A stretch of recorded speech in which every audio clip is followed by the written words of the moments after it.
जो भी आपका मन करे, जितना भी आपका मन करे, परंतु यदि वो सच्ची प्रार्थना है तो वो 50 मिनट, 1 घंटे, 2 घंटे की लंबी प्रार्थना से कई अधिक शक्तिशाली होती है। परमेश्वर घड़ी नहीं देखते हैं मेरे प्रियो, वो हृदय को देखते हैं। इसलिए जब हम प्रार्थना करने बैठें, दिल से, सच्चाई से परमेश्वर से हम प्रार्थना करें।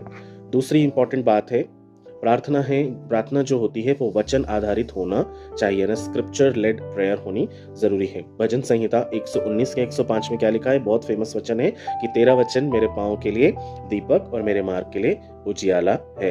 याकूब 1:5 में भी लिखा है, यदि तुम में से किसी को बुद्धि की घटी हो तो वो परमेश्वर से मांगे, जो बिना उलाहना किए सबको उदारता से देता है और उसको दी जाएगी। इन वचनों को लेकर जब हम बैठते हैं, जब हम प्रार्थना करते हैं, तो परमेश्वर उसके प्रति, उन वचनों के प्रति अपनी प्रतिज्ञाओं के लिए सक्रिय हो जाते हैं और आपको वे आशीषें देना शुरू करते हैं। एग्जाम्पल के लिए, जैसे यहाँ पे याकूब 1:5 में जो याकूब हैं या फिर जो जेम्स हैं, वो परमेश्वर से बुद्धि को मांग रहे हैं कि परमेश्वर मुझे बुद्धि को दे। एक वचन उन्होंने दिया है। तो अब हमको ऐसा लगता है कि शायद हम इस क्षेत्र में बुद्धि हमें कम है, हम उसमें अच्छा विकास नहीं कर पा रहे हैं या अच्छा परफॉर्म नहीं कर पा रहे हैं। हम बैठ जाएं इस वचन को लेके और परमेश्वर से प्रार्थना करें, परमेश्वर मेरे इस क्षेत्र में मैं आप के सामने इस वचन को लेकर आता हूं। आपने ये वचन में वादा किया है कि आप इस तरह से बुद्धि और ज्ञान और समझ को मुझे देंगे, तो परमेश्वर मुझ में ये कमी है, आप मुझे प्रदान करें। मेरे दिल दिमाग को आप खोलें ताकि मैं इस क्षेत्र में अच्छे से परफॉर्म करूं और आपके नाम को ऊंचा करूं और मैं भी महिमा का प्राप्त करूं। इस तरह से परमेश्वर से हम प्रार्थना करते रहेंगे तो परमेश्वर वचन आधारित प्रार्थनाओं को